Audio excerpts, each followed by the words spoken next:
57 with Nadar Zuauer is leading A2.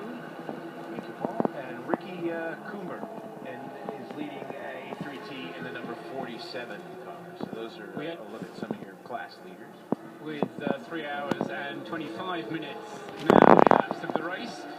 And with 3 hours and 25 minutes elapsed, we've had 14 changes of lead. Last year, in the whole race, in the whole 24 hours, we had 28 changes of lead. Wow. So we've already had half as many changes of lead in 3.5 hours as we had in the whole of the 24 hours last year. So very close indeed. And a good sign is always, if the leader has to lose the lead when he comes into the pits, that's a good sign you've got a close race. Well, that's been happening multiple times, and it's not just been changing between a couple of cars, it's been changing amongst a lot of cars. And we've had a lot of lead changes on the racetrack as well. Yeah, no, absolutely. It hasn't just been through the rotation of pit stops.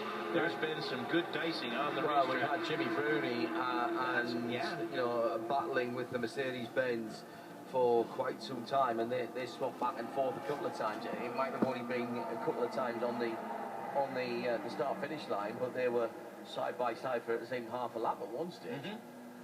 And there is the Conor de Phillippi Pack Alto Porsche going down to turn number 10 at the far eastern side of the circuit, and now climbing up that short chute into 11 and up to 12.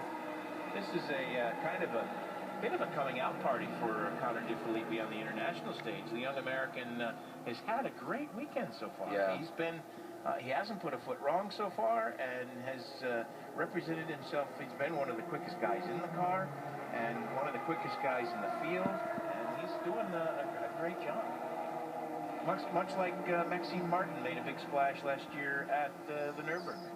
And he's taking time out of the BMW. The number 27.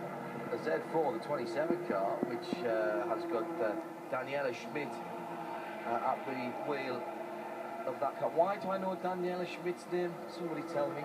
What else has she done? Oh yes, okay, thank you.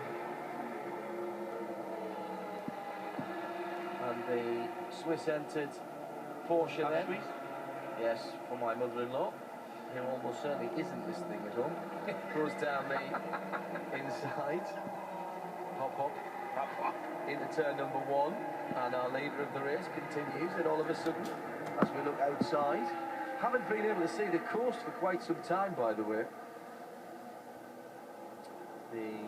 By the way, this comes from Graham Goodwin. Black Falcon confirm what we've been discussing. The correction time takes a while to implement, but will reinstate them to being close with the other leading runners, if not ahead.